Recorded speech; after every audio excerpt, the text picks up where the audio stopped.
Salam Daily Wisdom. Semoga saudara dalam keadaan baik hari ini, sehat dan sukacita dalam berkat Tuhan. Saudara, kita tentu masih ingat bagaimana Alkitab menceritakan karya Tuhan dalam menciptakan bumi dengan segala isinya dalam keteraturan. Betapa alam tempat tinggal kita ini adalah ciptaan Tuhan yang luar biasa. Kemudian dalam banyak bagian di Alkitab, kita juga membaca bahwa unsur-unsur yang kita dapati di alam juga dipakai oleh para penulis kitab untuk menjelaskan tentang karya Tuhan. Berapa banyak gambaran dalam Alkitab yang saudara ingat memakai ilustrasi terkait alam? Coba kita ingat beberapa di antaranya. Ada bagian-bagian Alkitab yang mengatakan demikian. Langit menceritakan kemuliaan Allah. Cakrawala memberitakan pekerjaan tangannya. Tuhan melemparkan dosa kita ke dalam tubir-tubir laut. Pemazmur juga menyapa Tuhan dengan sebutan Tuhan semesta alam. Allah membuat kakiku seperti kaki rusa. Ia membuat kakiku berjejak di bukit-bukitku. Orang-orang yang menanti-nantikan Tuhan mendapat kekuatan baru. Mereka seperti Raja Wali yang naik terbang dengan kekuatan sayapnya. Ya Tuhan, Tuhan kami, betapa mulianya nama-Mu di seluruh bumi. Biarlah sungai-sungai bertepuk tangan dan gunung-gunung bersorak-sorai bersama-sama.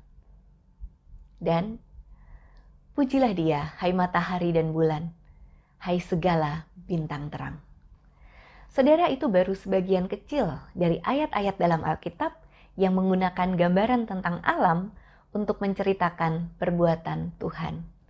Saudara bisa tambahkan dalam list ini banyak lagi bagian yang lain.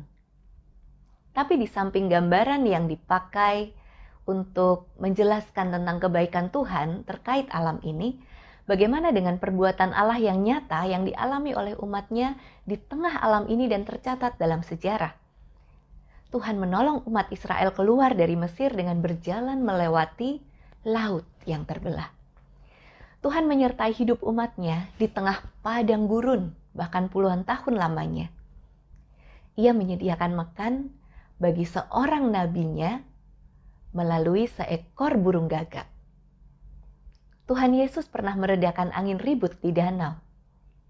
Tuhan Yesus juga pernah memerintahkan para murid yang berada dalam perahu untuk menebar jalannya ke sebelah kanan perahu itu, dan mereka mendapat ikan dalam jumlah yang sangat besar.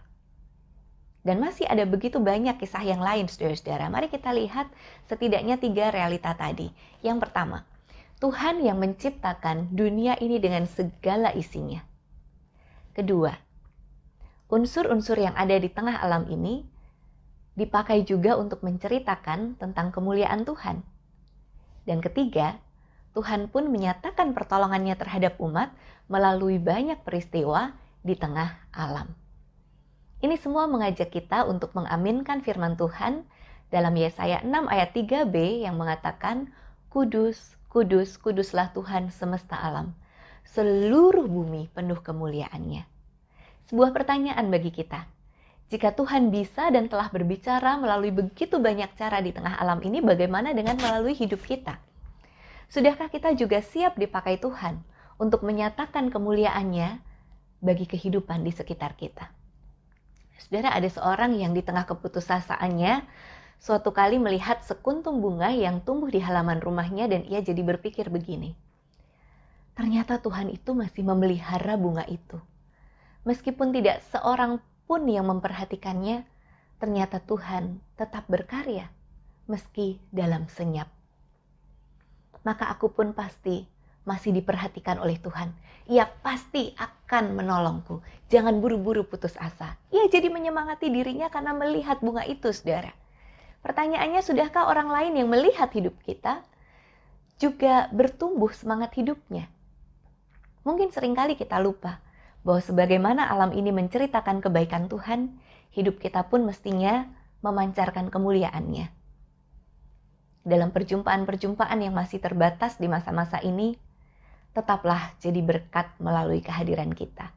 Biarlah setiap kata dan karya kita, termasuk semua yang terjadi di ruang-ruang virtual saat ini, mencerminkan iman, harapan, dan kasih. Dalam doa-doa kita, sebutlah nama setiap orang yang saat ini kita tahu sedang berada dalam pergumulan atau tantangan tertentu. Termasuk para teman-teman tenaga kesehatan yang masih terus berjuang menolong sesama di tengah pandemi ini dengan segala resikonya. Sekalipun masalah masih ada di mana-mana, di dalam setiap kesempatan yang masih dipercayakan Tuhan kepada kita, biarlah kita ikut mewujudkan bumi yang penuh kemuliaan Tuhan. Bersama alam ini, mari terus pancarkan kemuliaan Tuhan. Tuhan memberkati kita. Amin.